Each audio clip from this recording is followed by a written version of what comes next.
penjelasan keterangan bahwa Allah membuat roh manusia lebih dulu daripada alam semesta.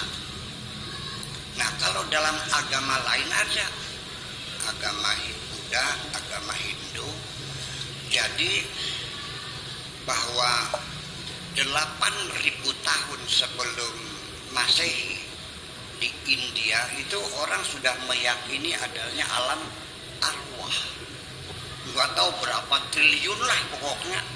Kita ini sebelum lahir dulunya ada di alam arwah, nggak tahu di mana adanya, jumlahnya nggak tahu berapa ratus miliar, berapa triliun kita nggak tahu, tapi itu jumlahnya tetap.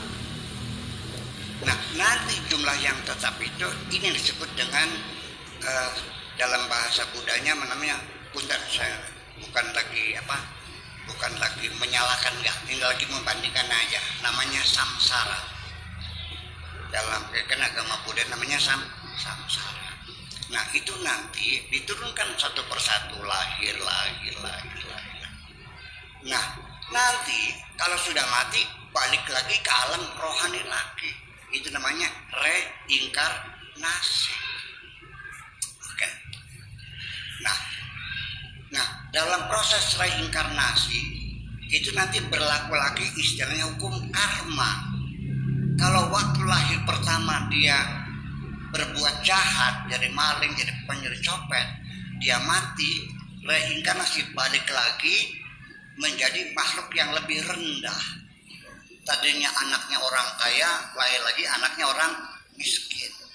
Sudah itu jahat lagi, mati, kembali ke alam arwah, turun lagi sampai kepada bentuk binatang nantinya. Itu namanya reinkarnasi. Tidak ada orang yang kembali lagi.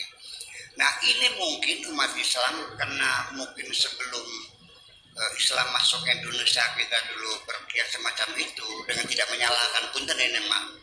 Jadi dikiranya reinkarnasi itu ada di dalam Al-Qur'annya, ada rujukan bahwa ada reinkarnasi, yaitu seperti dalam surat Yasin yang berbunyi wa man nu'ammirhu nunakkisu fil khalqi afala ta'qilun. Itu dari reinkarnasi. Ntar dulu kita koreksi dulu ini. Ini ente paham enggak? Wa man nu'ammirhu, dan barang siapapun yang dipanjangkan umurnya,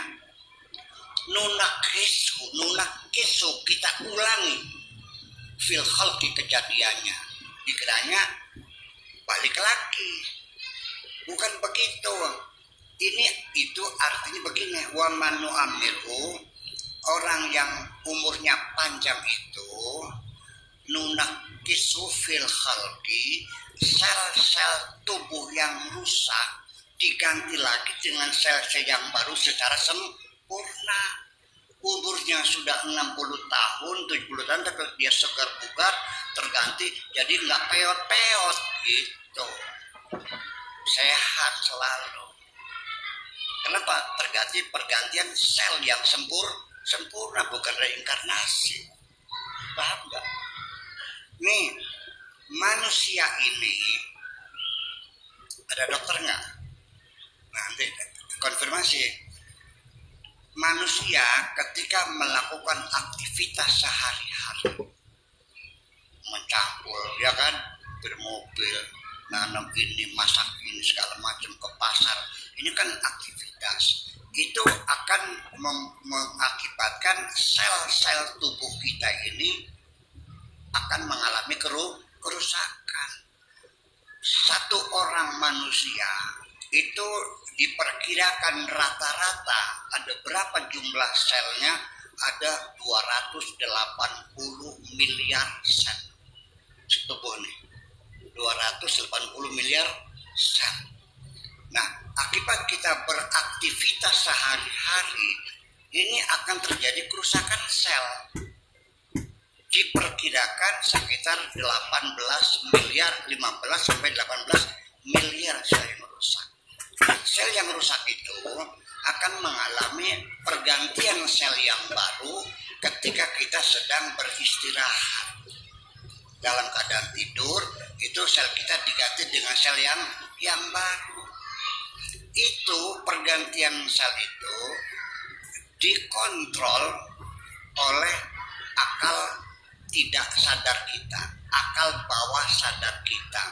Oleh kata orang Arabnya al-aqlul lawahi, akal tidak sadar ini mengontrol tugas yang lebih luas daripada akal sadar. Kalau akal sadar yang dilihat yang kelihatan, gelas ini tisu, mau ngelap mulut ngambil tisu, mau minum kopi digulek, mau ngomong telepon teman dicari namanya, dipecet di telepon, seperti itu. Tapi jantung berdegup, paru-paru kembang kempis, memompa darah, itu bukan kerja otak sadar kita, otak tidak sadar kita yang bekerja. Nah, makanya ketika pergantian sel baru itu secara sempurna, itu termasuk wa man nu'ammirhu nunaqisu fil khalqi, bukan urusan reinkarnasi. Silakan kita debat, silakan perlu bahwa dalam Islam nggak ada reinkarnasi, nggak ada karma. Ya ila matabnu adam in qata'a amalu, selesai sudah, nggak bakal bolak-balik begitu. Itu bedanya dengan tidak menyalahkan siapapun.